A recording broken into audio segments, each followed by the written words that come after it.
Good morning. সকাল সকাল বুট্টুকে কলা, বিস্কিট আর চোকো চিপস আর জলের বোতল সব দিয়ে, আর দেখো এই যে বুট্টুর প্রজেক্ট, এটা কিন্তু আমি বানিয়েছি। কাল সন্ধ্যা থেকে এই প্রজেক্টের চক্করে আমার না হয়েছিল রান্না বান্না, না ঠিক টাইমে খাওয়া দাওয়া, আর টিভির দিকে তো আমি তাকাতেই পারিনি।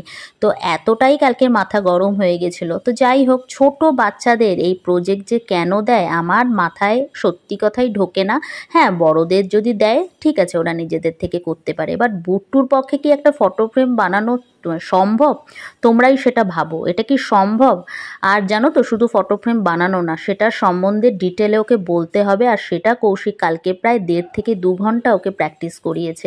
আজকের ওয়েদার কিন্তু ভীষণ সুন্দর, ঠান্ডা হাওয়া দিচ্ছে। আর এদিকে দেখো অপরাজিতা ফুলে কত কত ফুল হয়েছে।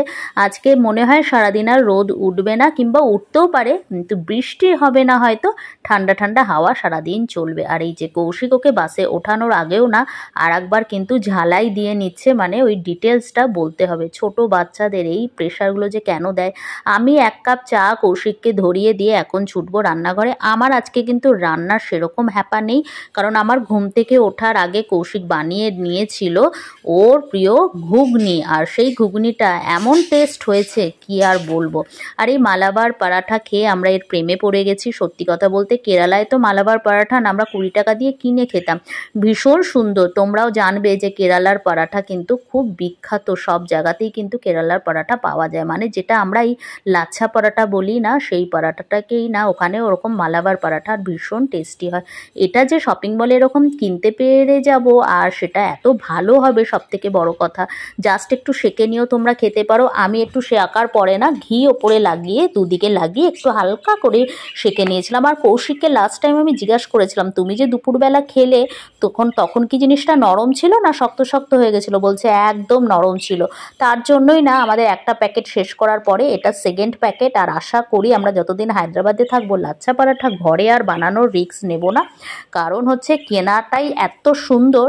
আর এই যে কৌশিকের স্পেশাল ঘুগনি, আর আমি ওকে সচরাচর কিন্তু খুব একটা বলি না যে ভালো হয়েছে, আজকের কিন্তু আমি ওকে বলেছি ভীষণ টেস্ট হয়েছে, কারণ সত্যি সত্যি ভীষণ ভালো হলে তবেই আমি বলি। মন রাখার জন্য ভীষণ ভালো হয়েছে এরকম আমি বলি না। আর কৌশিকও আমাকে বলে না, আমারও রান্না ভালো হলে তবেই ও আমাকে বলে। তো এই যে এই নিয়ে কৌশিক এখন চলে যাবে অফিস। আর এইটা কৌশিক লাস্ট টাইম অফিস থেকে আসার সময় এই বিস্কিট নিয়ে এসেছিল, একটা কুকিজ। আর বিশ্বাস করো, এটা তো তোমাদেরকে আমি সাজেশন দিতে পারবো না, কারণ এটা হায়দ্রাবাদে আসলেই তোমরা কিনতে পারবে, কিন্তু জিনিসটা না পুরোটাই ঘিয়ে ভাজা একটা বিস্কিট ছিল, না কেক ছিল না কুকিজ, ওটাকে কি বলবো আমি জানি না, কিন্তু প্রত্যেকটা বাইটে বাইটে শুধুই ঘি ঘি ঘি। প্রচণ্ড ভালো একটা বিস্কিট, যেটা আমি এত বছরে মনে হয় ফার্স্ট টাইম এত সুন্দর একটা ফ্লেভারওয়ালা বিস্কিট খেলাম। আর প্রচুর নাটস, আমন্ড এরকম না ভেতরে দেওয়াও ছিল।